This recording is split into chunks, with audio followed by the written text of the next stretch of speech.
Hi, today I'm making a recording on the grounds of Edinburgh, the city of Edinburgh, and I'm here in Edinburgh for the Edinburgh Book Festival.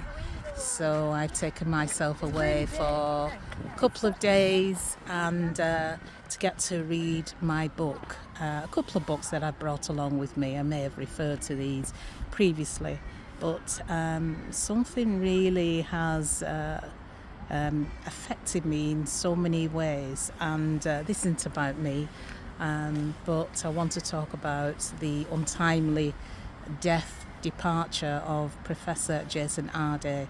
I found it quite poignant whilst I'm on the grounds of a system such as the university here, that I felt the need to want to reflect. So let's get to it. This isn't about education, so anything that I refer to, please do your own research, and I'd invite you to perhaps undertake your own critical analysis as to what these terms mean to you in your life. Those terms will be weathering and respectability politics.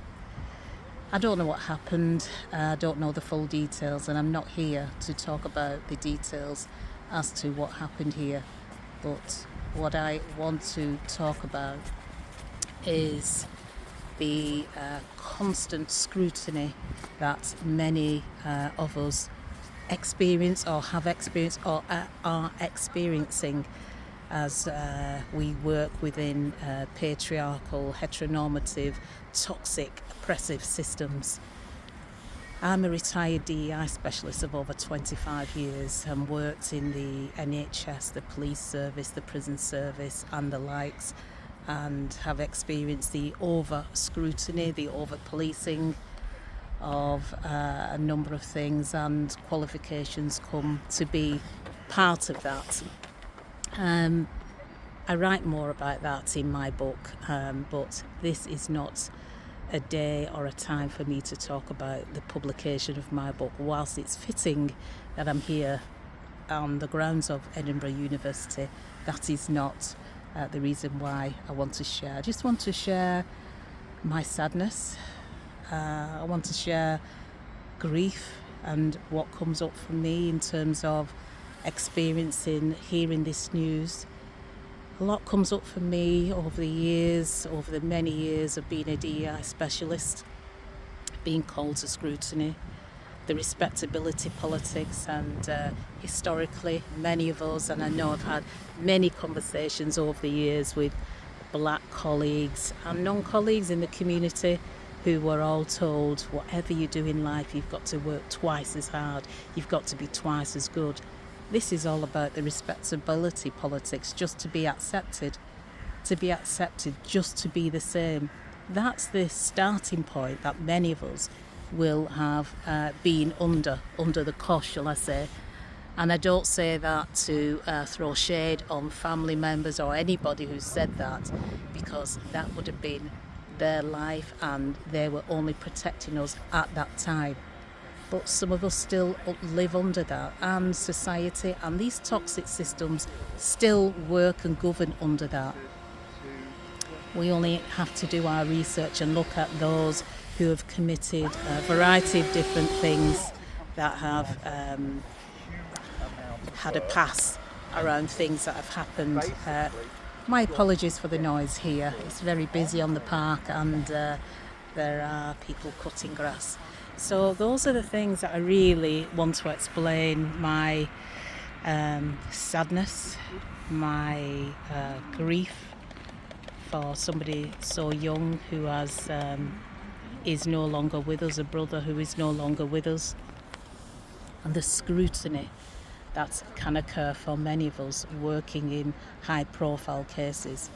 I do recall, it must be 20 odd years ago, working in the police service, where I was not physically assaulted by a member of public in the street, and my colleagues, police, came to my aid, but it did go to court, and I do recall before it went to court that the perpetrator did say to my colleagues, the police officers, well, those sort of people, if they can't take it, they shouldn't be in the job. Well, why should we have to take it?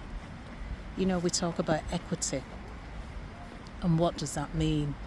But over those years, I speak on weathering and what that means. So taking a critical lens to weathering, what does that mean? What can that mean for you in terms of weathering? And also respectability politics. It's so freeing and liberating to be able to wear my hair in a certain way, and my earrings and my makeup and my dress. And I talk about this in my book, and I talk about identity and the importance of identity, and I also speak on a framework I developed, the LIFT framework, and what that means. All these things are from my lens, my experience, and I'm finding it really helpful to speak on this from my lens, my experience. So I'm not looking to throw any shade on anybody. I just find it fitting, and I feel called upon. And sharing this, I'm inviting you. It's inviting you to witness, to be a witness to what I'm feeling at the moment, and anybody who wants to share how they're feeling, that would equally be as powerful. So I've talked about weathering, I've talked about respectability politics, I've talked about identity, and I've talked about the historical, patriarchal, heteronormative, toxic, oppressive systems that we work in, and those don't change. The data doesn't lie. For years and years, the data in the police service, the prison service, the NHS, it churns out, and it's the same story all the time. But when are we going to get this right? What does that mean for us? How can we improve things and make things better for us? So those are the challenges. But for now, I just want to share how I'm feeling, and it's poignant that going back to my original opening, being on the grounds of Edinburgh, and being around academics, as myself, I would class as an academic, as an author.